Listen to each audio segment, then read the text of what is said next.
I've asked Jimmy Williams Jr. to come talk with us. Jimmy's the general president of IUPAT, the International Union of Painters and Allied Trades. Jimmy, thanks for taking time for us.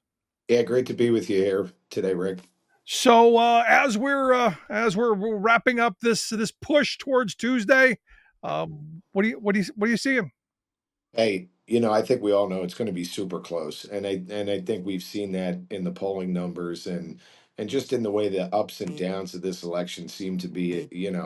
Everything changed when you start with Donald Trump and an assassination attempt, Joe Biden stepping out, Kamala Harris coming in, and just the ups and downs of what's going on. It's going to be super close. It's a turnout election. It's who can turn out the most voters tomorrow on election day. Yeah, now the message, clearly for union members, the message should be a no-brainer. There should not, in my humble opinion, be a person with a union card in their wallet voting for Donald Trump, given his 4 years, and then given the 4 years that we've just experienced under Joe Biden. Is that the message you're out there purveying? Yeah, I mean, look, you got to call for what it is, and that's exactly what we've been doing. And you and I have spoken for years now, Rick, about how over the course of time it's been difficult to convey that message. But this one's very simple, and when you really put the two candidates up against one another, as a union leader and as union members, it's pretty simple. If you're going to vote your union, then the choice is simple. The choice is clear. You have Kamala Harris talk about supporting the PRO Act. You're never going to hear Donald Trump say that. You have Kamala Harris talking about expanding what Joe Biden has built and going further. And you're not going to hear Donald Trump talk about that. Donald Trump has talked about nothing but grievances, nonsense. And quite frankly, what we're telling our members is it's time to turn the page. It's time to heal. It's time to move forward. No, absolutely. And just over the weekend, I was having a conversation with a couple of my Teamster buddies who were saying, "Look, our union is organizing like never before. There are all these organizing victories, and it's across the movement. A lot of victories are happening." And I said, "Well, you can blame that on the CMEX decision. The fact Yeah. that we've got a general counsel at the National Labor Relations Board, and you've got people on the board." Who are going to use the laws in place to help workers, as is the mission to organize and to fight for better wages, hours, conditions. I said, look, Trump's put in the office. That CMEX decision gets overturned immediately. I believe these organizing victories that we're seeing now, I believe they stop. Absolutely. I agree with you 1,000%. And we're going to have to shift up to a more defensive position and posture when it comes to organizing. And nobody wants to be in that position. But you got more than that as a building trades leader. I mean, he's going to repeal project labor agreements. Day one, he's done it. He did it 2016. Every Republican that has come into office, in the last 25, 30 years is made an executive order outlawing project labor agreements on federally funded work. I mean, you got over $2.5–3 trillion worth of government construction spending into the future that's still yet to be spent. And that's on the line for our members. But absolutely, I mean, you're going to have a Secretary of Labor who's bought and controlled by the billionaire class, from day one. You're going to have NLRB appointments, and you're going to have a corporate attorney sitting as the general counsel of the NLRB, and that puts us on defense right off the get. Yeah, is it possible? Because I'm in this weird position of as a Teamster member, being at odds with our general president, and people thinking he's going to be the Secretary of Labor in the event that Trump wins. I think Elon Musk could be that guy. Yeah, listen, I could never see and don't ever see a day where Donald Trump would put a general president of a That's labor what you union throw that throw at me, as Secretary of Labor. and I'm I with you. listen, I'm 100% with you. yeah. I mean, look, I've been wrong before in life, but man, that one would shock the hell out of me, Rick, and I wouldn't fall for those types of rumors ever in my lifetime because look, he showed who he liked. He already had 4 years in office, and he chose Judge Alito's son. He chose the Godfather pizza goofball. I mean, that's what we're dealing with here of Donald Trump. No, but didn't want you to mention anything about Sean O'Brien. It was the Elon Musk part that Oh, scares me. that wouldn't That's the shock part. me. That's the part that would scare me. Wouldn't shock me one bit. He farmed out his entire get out the vote effort in the state of Pennsylvania to billionaire Elon Musk. I mean, this is who he surrounds himself with. So when you look at that, and I go back to the old Jay Gould quote, "I could pay half the working class to murder the other half." I look at someone like Elon Musk as the embodiment of a billionaire who would think in that fashion, and having him in some kind of position of power in our government it should frighten all of us. I mean, it takes me back to something my grandfather always said. He said, if a rich guy is going to take a buck out of his pocket to tell you you don't need something, you better spend two to get it because they understand return on investment. And all of this money that Musk and all of this time and energy that Musk is putting into this, he knows he wants something, and it's not. I don't think it's good for us. Yeah, no, I don't think it's good for us. I don't think it's good for America. The billionaire class looks out for the billionaire class. And let's be honest here. I mean, Elon Musk never worked a day in his life like we have. And that is the last person we want setting economic policy on behalf of working class people. No, I'm right there with you. So as you're out and you're talking to people, and you've been doing this for what, a little over a month now, right? At job sites across the country. I've been following you guys on social media. You and the van are just about everywhere. Are these things that you're talking about? Are your members getting this? Does there seem to be a light bulb, like an epiphany moment that you get? Yeah, you know what, Rick? The one thing that for certain is different this time around is 2020, we were dealing with the pandemic, and having longer conversations with our members wasn't easy. Trying to reach them virtually, trying to reach them, digitally was difficult. And spending the time on job sites, being able to talk to our members, you are able to have a much longer conversation. And that's what's needed when there's nothing but 30-second sound bites out there about inflation, immigration. That those are the things that Donald Trump has masterfully used to divide the working class. And you do need more time to talk to your members. And we've been having nothing but positive dialogue with our members. And obviously, look, not everybody is able to be flipped. However, when given the opportunity to really explain the issues going into this election, you can certainly see the shift, and you can see the momentum shifting once you have that opportunity. Because look, I believe it's going to be the union members who are going to drive this election, because economically, I think they're the ones who are the ones who do shift a little bit back and forth and make some of the swing votes. So for me, this moment is important to get them on board, especially when you look at the information that is out there. This Project 2025, this is scary stuff. Now, me sitting in this chair, none of the stuff that's in that document is surprising. This is stuff that every one of these right wing think tanks have been dreaming about for years. It's what they've been whispering to each other. They finally found someone who's dumb enough to put it down on paper and say that's their blueprint. And look, I think Tim Walz is right. You don't make up a playbook if you're not going to use it. I fear what's in there. If Trump gets a chance, that becomes our future. There's no doubt. There is no doubt. When somebody tells you who they are, you got to believe them, right? And then, more to the point, they've been trying these different things now for the course of the last 50 years. This was an entire package and playbook of things that they have tried intermittently now over the course of our lifetimes. And that doesn't mean, that they're going to stop just because Donald Trump says he didn't support Project 2025. I mean, look around him. Everybody he has surrounded himself with believes wholeheartedly in that agenda. And there is no doubt that that is going to be the playbook for the federal government going forward. Yeah. Now you said something earlier about project labor agreements, and we talk quite often on the program about prevailing wage and things that are specific to the building trades that most voters don't know anything about, that most people don't really care about or think it affects them or benefits them in any way.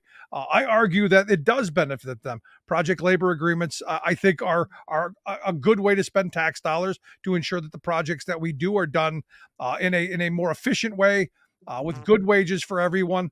Walk me through why you think both of those things are good for someone who's never going to benefit from it. Why the cashier at the local supermarket or the shopkeep on Main Street. Why do those two things matter to anyone besides your members?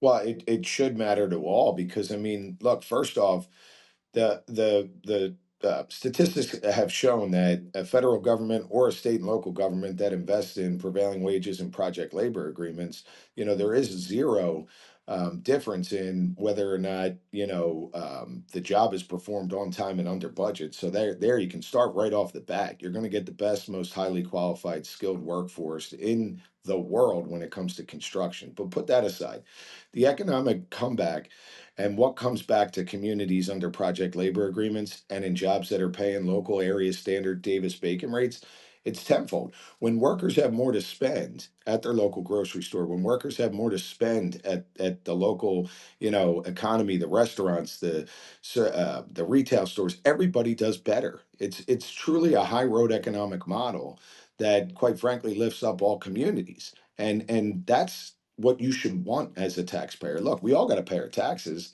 Don't you want your taxes to come back to you in the form of having consumers that can spend more, having consumers that have more disposable income? I mean, that just makes sense. On top of it, knowing that the most highly productive skilled workforce is going to be working on those projects. Yeah, and local. I mean, one of the things I said, on Friday was that I want a local building trades. I want the guy who's putting the roof on my kid's school to have a kid in that school too. And be in my neighborhood so that he's going to do a darn good job to make sure it doesn't fall in, as opposed to some transient who's going to come through, some fly by night who's going to do a half what job and never be seen again. I just think it's smart policy. I think it's a sound investment. I think it's good for not just the workers, but as you pointed out, the communities as well. Yeah, it's a proven process that has worked now for a long time. And there's the only people that are against project labor agreements are the folks that work in the construction industry that don't want to pay the higher wages and higher benefits. I mean, let's just be honest. Our You know, ABC you contractors. ABC contractors, the Chamber of Commerce, the folks that, want to do the best that they can to profit off of the backs of the working people in this country. They're the only ones against project labor agreements. Yeah, I look at the Tale of Two Bridges. It's always my favorite example. You got the that bridge out in California that's probably never going to ever be done, or the replacement to the Tappan Zee. One was done with a project labor agreement with prevailing wage, done on time, under budget, and the other one, well, not. Yep. Still waiting, right? I mean, that's the reality of how and how important it is to have a federal government that understands that too. Yeah, it's not always the cheapest price wins. It's the best price and the best workers. So let me ask you: you're wrapping up your final day in your neck of the woods in Philly.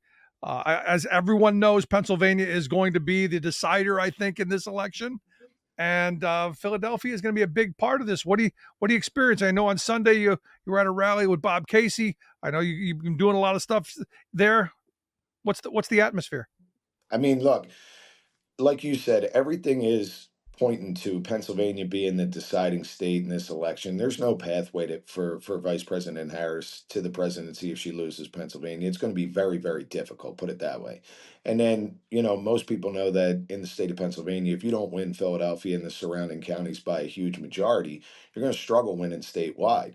And what I am so impressed with, and what I am proud to be a part of, is that I've seen the most, what I believe to be best ground game developed by the labor movement direct to our members. I mean, we had hit canvas after canvas after canvas. I think it was almost 1.5 million doors hit between the labor movement, Kamala Harris for president and the Democratic Party just on Saturday alone in the state of Pennsylvania. Everywhere I go, people are out canvassing, people are knocking doors, talking to their neighbors, talking to their coworkers.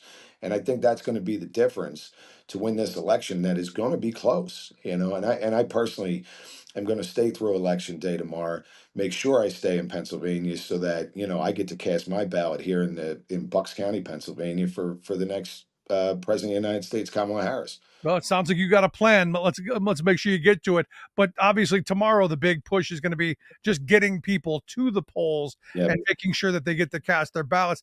Any advice for people who, if they go to the polls and their name isn't on the list, or they're being challenged? Any advice on that front? Yeah, I mean, look, people make such a big deal about election day voting fraud. And the truth is, our elections are very secure. I mean, we've seen it in the last election. There are people there to walk you through at every single polling place that I'm aware of here where I grew up and where I work the polls. And these are good people that are there to help you through the process, that will talk you through the process. My only advice is don't walk away. Ask the questions. Make sure you talk to those poll monitors, talk to them the right way. And these are people that are out there to make sure our election's safe and secure. If nothing, get a provisional ballot. At least make sure that you get something in. So last question. Thoughts? What are we looking for on election night? Do we think do we think it'll be called on election night, or we do we see a protracted counting? And how do you think the House and the Senate are going to fare overall? So, I mean, I'm not in the art of predicting, right? Because that never seems to work for me as a betting man. I always seem to regret it the next day. Here's what I think I know to be true, Rick. I don't think we're going to know the final outcome of this election for quite some time. I don't believe we're going to have anything other than insight Tuesday night and into early Wednesday morning. You know, there's things like in the state of Pennsylvania, they can't even handle the mail-in ballots and start processing them until after 7 o'clock, right? Tomorrow. So I think it's going to be a slow process. I do fear that Donald Trump is going to pull the same, stunt that he pulled in 2020 by trying to claim an early lead and an early victory. And I think that people need to be patient. I think we're going to see a very, very good day. And I think women are going to be the ones that put this thing over the top for Vice President Harris. I do believe that in my heart of hearts. I do believe the House is within grasp. And I think we're going to have some very close Senate races that have been written off. I do believe that Texas is going to be much tighter than some people may have thought. And I think that could be the surprise of the night. And I think there could be some other surprises within there. But really, the answer is be patient. It could take us. I remember Saturday. It was Saturday after Election Day when they finally called the state of Pennsylvania for Joe Biden, and Joe Biden won by a pretty nice margin Yeah. in the state of Pennsylvania. So just be patient. It's going to be a long couple days. I'm hoping that everybody gets out. I'm hoping this is a well decided election, clear, cut, and dry, so we don't have these kind of months of deniers or angry in courts and all this stuff. I hope we make an actual decision. But Jimmy, I appreciate you taking some time. Great work on this election thus far. I look forward to the results tomorrow. Thanks so much. Thanks, Rick. Thanks for having me too. Jimmy Williams Jr., General President of the International Union of Painters and Allied Trades.